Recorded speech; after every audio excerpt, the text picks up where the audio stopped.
नमस्कार। आज हम बात करने वाले हैं भारतीय शेयर बाजार में आई उस बड़ी गिरावट की। आखिर ऐसा हुआ क्यों?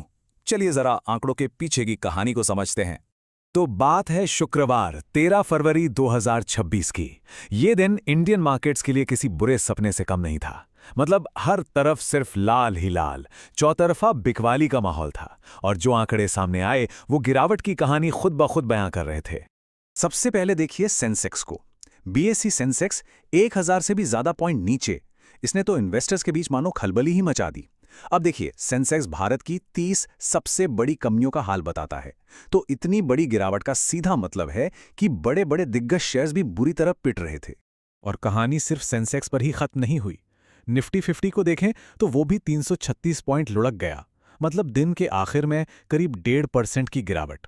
इससे एक बात तो साफ हो जाती है कि ये गिरावट सिर्फ कुछ शेयरों तक नहीं थी, बल्कि पूरे के पूरे बाजार पर इसका असर दिख रहा था। तो सवाल यही है, आखिर इस अचानक आए भूचाल की वजह क्या थी? और मजे की बात यह है कि इसका ट्रिगर भारत में नहीं था।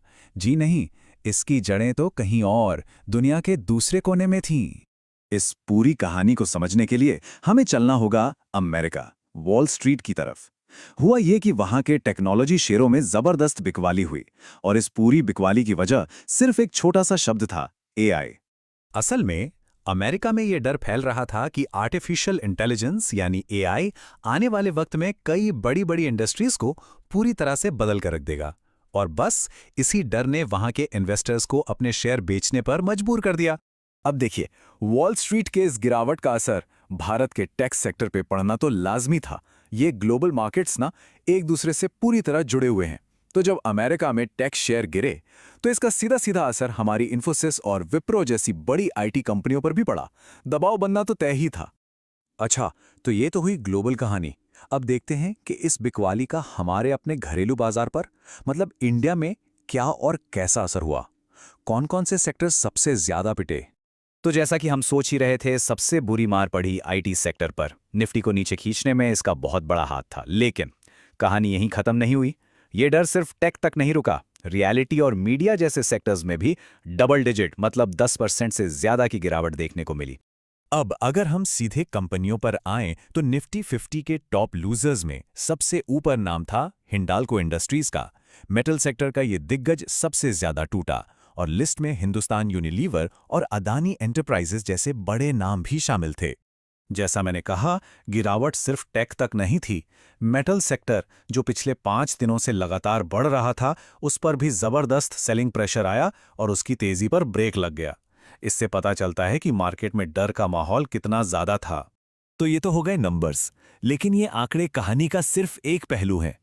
ये पूरी घटना हमें मार्केट के मूड, जिसे हम सेंटिमेंट कहते हैं, उसके बारे में भी बहुत कुछ बताती है। तो सवाल यह है कि मार्केट में फैले इस डर को नापते कैसे हैं?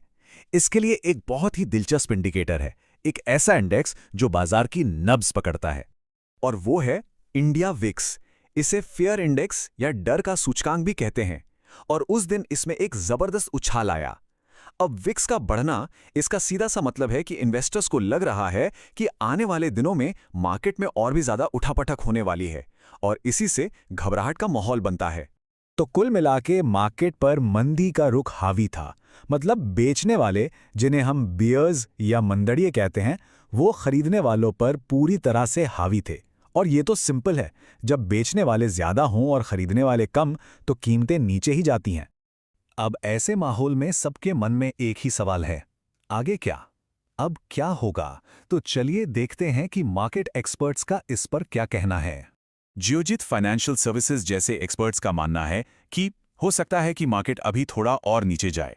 वो कुछ निचले लेवल्स को टेस्ट कर सकता है और उसके बाद शायद मार्केट को कोई सपोर्ट मिले और वो स्टेबल हो। लेकिन इस गिरते बाजार में भी एक्सपर्ट्स कुछ मौके देख रहे हैं। उनका कहना है कि ऐसे में उन शेयरों पर नजर रखनी चाहिए जो इस ट्रेंड के खिलाफ जाकर, मतलब इस गिरावट में भी मजबूती दिखा सकते हैं।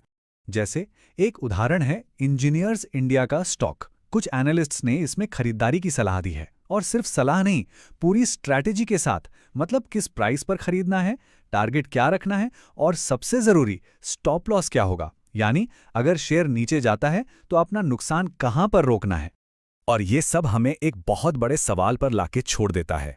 एआई की वजह से आई ये जो गिरावट है, क्या ये सिर्फ एक छोटा टेम्पररी झटका है, या फिर ये इस बात का इशारा है कि टेक्नोलॉजी की दुनिया में जो बड़े बदलाव हो रहे हैं वो इन्वेस्टर्स के लिए एक नई सच्चाई बनने वाले हैं? सोचने वाली बात तो है।